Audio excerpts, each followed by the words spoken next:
Hello दोस्तों, आज हम आपके अध्याय वंशागति तथा विविधता के सिद्धांत को जारी रखेंगे। पिछली वीडियो में हमने वंशागति, विविधता, अलील और मेंडल के बारे में पढ़ा था। इस वीडियो में हम एक जीन की वंशागति और मेंडल की वंशागति के नियमों को पढ़ेंगे। तो चलिए शुरू करते हैं। अब आप इन्हें तो जानते ही होंगे, ग्रिगोर मेंडल। इनके बारे में हमने इससे पिछली वीडियो में पढ़ा था। इन्होंने मटर के पौधे पर संकरण के प्रयोग किए थे और इन्होंने मटर के पौधे के विपर्यास विशेषकों के 7 जोड़ों पर अध्ययन किया था। इन विशेषकों के बारे में हम यहाँ जानेंगे कि कौन कौन से विशेषकों पर इन्होंने अध्ययन किया था। यहाँ पर मैं लक्षण को लिख देता हूँ, यहाँ पर मैं प्रभावी विशेषक को लिख देता हूँ और यहाँ पर मैं अप्रभावी विशेषक को लिख देता हूँ। तो जो पहला लक्षण था जिन पर मेंडल ने काम किया था वो था बीज का आकार, जो कि गोल हो सकता है और झुर्रीदार हो सकता है। गोल यहाँ पर प्रभावी विशेषक है और झुर्रीदार यहाँ पर अप्रभावी विशेषक है। ऐसे ही इन्होंने बीज के रंग पर भी काम किया था, जैसे कि जो कि पीला हो सकता है और हरा हो सकता है। और इन्होंने फूल के रंग का भी लक्षण लिया था, जो कि बैंगनी हो सकता है और सफेद हो सकता है। फली का आकार इन्होंने लिया था, जो कि फूली हुई हो सकती है और सिकुड़ी हुई हो सकती है। इन्होंने फली का रंग भी इन्होंने लक्षण लिया था, जो कि हरा हो सकता है, पीला हो सकता है।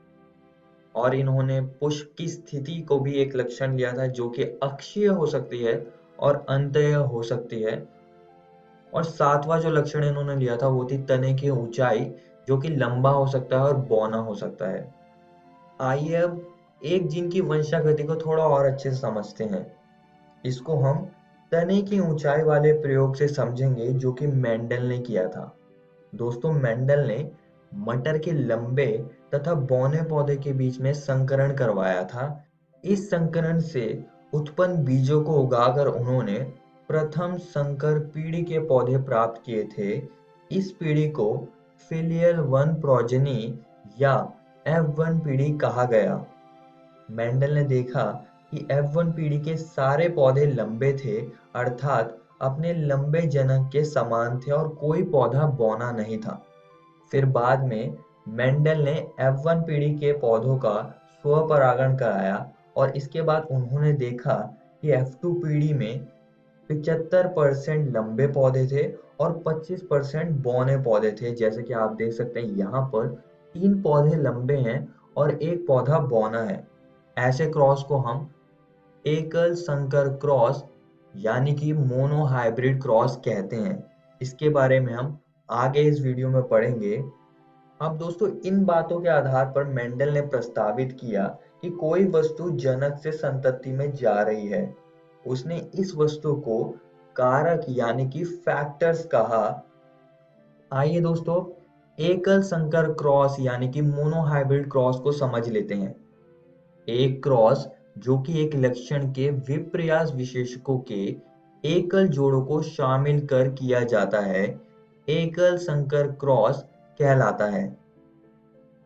आमतौर पर एकल संकर क्रॉस का उपयोग दो एलील के बीच प्रभावी संबंध को निर्धारित करने के लिए किया जाता है। F2 पीढ़ी के लंबे और बौने विशेषक माता-पिता के समान थे और उनमें कोई सम्मिश्रण नहीं दिखा था। इसका अर्थ है कि सभी संतानें या तो लंबी थी या बौनी थी, कोई भी बीच की ऊंचाई की नहीं थी। अब दोस्तों, आगे बढ़ने से पहले हम समयुग्मजी तथा विषम युग्मजी को समझ लेते हैं। अगर किसी जीनोटाइप के दोनों एलील एक समान है, जैसे कि बड़ा टी और छोटा टी, तो उन्हें हम समयुग्मजी यानी कि होमोजाइगस कहेंगे। और अगर किसी जीनोटाइप के दोनों एलील्स अलग-अलग हैं, जैसे कि बड़ा टी और छोटा टी, तो इसे हम विषम युग्मजी यानी कि हेट्रोजाइगस कहेंगे। आइए अब आगे बढ़ते हैं और पनेट वर्ग को समझते हैं। इसे ब्रितान की आनुवंशिकीविद रेजिनाल्ड सी पनिट ने विकसित किया था। यह आरेख आनुवंशिक संकरण प्रयोगों में संतति के सभी संभाव्य जीनोटाइपों की गणना करने के लिए बनाया गया है। अब दोस्तों हम इस पनिट वर्ग को तने की ऊंचाई वाले लक्षण के क्रॉस से समझेंगे जिन्हें मेंडल ने करवाया था। अब जो यहाँ पर लंबा मटर का पौधा है, इसके जो जीनोटाइप है वो है बड़ा टी, और जो बौना मटर का पौधा है इसके जीनोटाइप है छोटा टी। अब इसके क्रॉस कराने के बाद F1 पीढ़ी आएगी, उसको हम पनिट वर्ग से लिखेंगे और वह कुछ ऐसा दिखता है। अब मान लीजिए जो यहाँ पर लंबा मटर का पौधा है वो नर है, तो जो नर के युग्मक होंगे वो हम यहाँ पे लिखेंगे और नर के युग्मक होंगे बड़ा टी। और जो बौना मटर का पौधा है मान लीजिए वो मादा है और इसके जो युग्मक होंगे वो हम यहाँ पे लिखेंगे छोटा टी। अब हम इनका क्रॉस करा देंगे तो इसका क्रॉस कराने पर हमको मिलेगा बड़ा टी। इसका क्रॉस कराने पर हमको मिलेगा बड़ा टी। इसका क्रॉस कराने पर भी हमको मिलेगा बड़ा टी।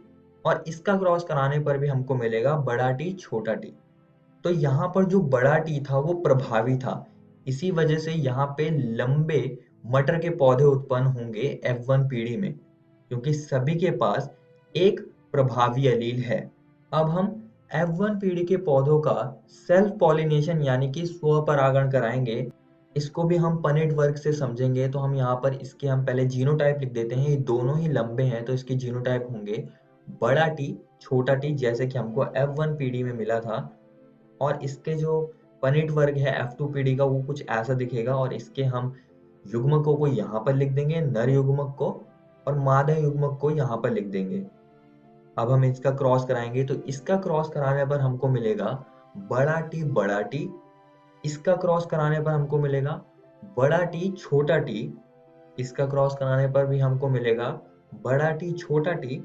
और इसका क्रॉस कराने पर हमको मिलेगा छोटा टी। तो अगर हम इसके फिनोटाइप अनुपात की बात करें जो कि लंबा और बौने के बीच में है, तो आप यहाँ पर देख सकते हैं कि 3 लंबे पौधे यहाँ पर उत्पन्न हुए हैं जिनके पास एक प्रभावी एलील टी है, यानी कि बड़ा टी जिनके पास है।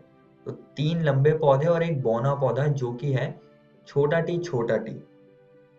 और इसके अगर हम जीनोटाइप अनुपात की बात करें जो कि होगा बड़ा टी, छोटा टी और छोटा टी के बीच में, तो इसका जो जीनोटाइप अनुपात होगा वो होगा 1:2:1। दोस्तों मैं आप सभी को एक और बात बताना चाहता हूँ कि मेंडल ने F2 पीढ़ी में भी स्वपरागण कराया था, जिसके बाद F3 और F4 पीढ़ी में भी बौने पौधे प्राप्त हुए थे। तो उन्होंने यह प्रस्तावित किया कि जो बौना पौधा था उसके जीनोटाइप थे छोटा टी और यह समयुग्मजी था। पर उनको लंबे पौधे के जीनोटाइप का पता नहीं चल पाया क्योंकि उसके जीनोटाइप बड़ा टी और बड़ा टी हो सकते हैं, क्योंकि दोनों ही केसेस में लंबा पौधा होगा।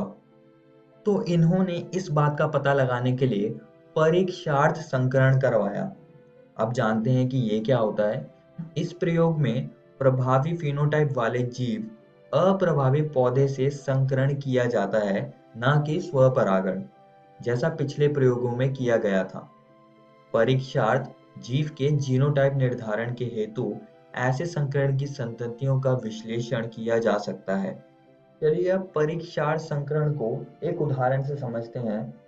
अब ये जो बैंगनी पुष्प है इसका हम उदाहरण लेंगे और यह प्रभावी फिनोटाइप दिखा रहा है और इसका जीनोटाइप अज्ञात है, यानी कि इसका जीनोटाइप हमको पता करना है। अब इस बैंगनी पुष्पी पौधे का जीनोटाइप बड़ा W हो सकता है या बड़ा W छोटा w हो सकता है। यहाँ पर बड़ा W प्रभावी अलील है और छोटा w अप्रभावी अलील है। अब इसका क्रॉस हम अप्रभावी विशेषक श्वेत पुष्पी पौधे से करवाएंगे जिसका जीनोटाइप छोटा w है। तो इसका भी हम पनिट वर्ग बनाएंगे और यहाँ पर हम नर युग्मकों को लिखेंगे जो कि है बड़ा W और यहाँ पर हम मादा युग्मकों को लिखेंगे जो कि है छोटा w। अब हम इसका क्रॉस करवाएंगे और इसके क्रॉस के बाद हमको मिलेगा बड़ा W छोटा w। इसका क्रॉस कराने पर हमको मिलेगा बड़ा W छोटा w। इसका क्रॉस कराने पर भी हमको मिलेगा बड़ा W छोटा w और इसका क्रॉस कराने पर भी हमको मिलेगा बड़ा W छोटा w। अब जैसे कि मैंने बताया था कि यहाँ पर बड़ा W प्रभावी एलील है, तो यहाँ पर जितने भी पुष्पी पौधे होंगे उनके पास बैंगनी पुष्प होंगे क्योंकि वो यहाँ पे प्रभावी फिनोटाइप है। अब दूसरे केस की तरफ चलते हैं जहाँ पर हम बड़ा W छोटा w का क्रॉस कराएंगे अप्रभावी विशेषक के साथ। इसका भी हम पनिट वर्ग बनाएंगे और यहाँ पर हम इसके नर युग्मकों को लिख देंगे जो कि है बड़ा W छोटा w और यहाँ पर हम मादा युग्मकों को लिख देंगे जो कि है छोटा w छोटा w। अब हम इसका क्रॉस कराएंगे। इसका क्रॉस कराने पर हमको मिलेगा बड़ा W छोटा w। इसका क्रॉस कराने पर हमको मिलेगा छोटा W छोटा w। इसका क्रॉस कराने पर भी हमको मिलेगा बड़ा W छोटा w और इसका क्रॉस कराने पर हमको मिलेगा छोटा W छोटा w। अब अगर हम पहले केस के फिनोटाइप अनुपात की बात करें तो वो होगा 4:0 क्योंकि यहाँ पर सारे के सारे बैंगनी पुष्पी पौधे थे। और अगर हम दूसरे केस के फिनोटाइपिक अनुपात की बात करें वो था 2:2 क्योंकि यहाँ पर 2 बैंगनी पुष्पी पौधे हैं और 2 श्वेत पुष्पी पौधे हैं। तो अगर आपका परिणाम पहले केस की तरह आता है तो हम कह सकते हैं जो टेस्ट जीव है जिसका हमें जीनोटाइप अज्ञात है उसका जीनोटाइप बड़ा W होगा और वो समयुग्मजी प्रभावी होगा। और अगर आपका परिणाम दूसरे केस की तरह आता है तो हम कह सकते हैं इसका जीनोटाइप होगा बड़ा W छोटा w और ये विषम युग्मजी होगा। तो ऐसे करके हम टेस्ट जीव का जीनोटाइप ज्ञात कर सकते हैं। तो मेंडल के जितने भी प्रयोग किए उन्होंने एक जीन की वंशागति पर, तो मेंडल ने जितने भी प्रयोग करे उसके आधार पर उन्होंने मेंडल के वंशागति के नियमों को प्रस्तावित किया। तो जो पहला नियम है उसको हम कहते हैं प्रभाविता नियम, दूसरे नियम को कहते हैं विसंयोजन नियम और तीसरे नियम को कहते हैं स्वतंत्रता अपव्यूहन का नियम। यहाँ पर जो तीसरा नियम है स्वतंत्रता अपव्यूहन का नियम, ये हम आगे आने वाले वीडियोस में पढ़ेंगे। यहाँ पर मैं आपको प्रभाविता का नियम समझा देता हूँ। इसको मैं आपको बिंदुओं में समझाऊंगा और आप चाहें तो इसे अपनी कॉपी में लिख सकते हैं। लक्षणों का निर्धारण कारक नामक विविक्त इकाइयों द्वारा होते हैं। कारक जोड़ों में होते हैं। यदि कारक जोड़ों के 2 सदस्य असमान हो तो इनमें से एक कारक दूसरे कारक पर प्रभावी हो जाता है, अर्थात एक प्रभावी और दूसरा अप्रभावी होता है। आइए दोस्तों अब विसंयोजन का नियम को समझ लेते हैं। इस नियम का आधार यह तथ्य है कि एलील आपस में घुल मिल नहीं पाते हैं और F2 पीढ़ी में दोनों लक्षणों की फिर से अभिव्यक्ति हो जाती है, भले ही F1 पीढ़ी में एक प्रकट नहीं होता। युग्मक बनने के समय कारकों के एक जोड़े या एलील के सदस्य विसंयोजित हो जाते हैं और युग्मक को 2 में से एक ही कारक प्राप्त होता है। इस वीडियो में हमने एक जीन की वंशागति को समझा और साथ ही में हमने मेंडल के वंशागति के नियमों पर भी चर्चा करी। और दोस्तों मैं आप सभी को एक और बात बताना चाहता हूँ कि आज हमने आपकी एनसीईआरटी किताब के ये 2 टॉपिक्स को कवर कर लिया है। आप इनको जरूर घर से किताब से पढ़कर आइएगा। अगली वीडियो में हम मेंडेलियन सिद्धांतों के अपवाद और 2 जीनों की वंशागति को समझेंगे। धन्यवाद।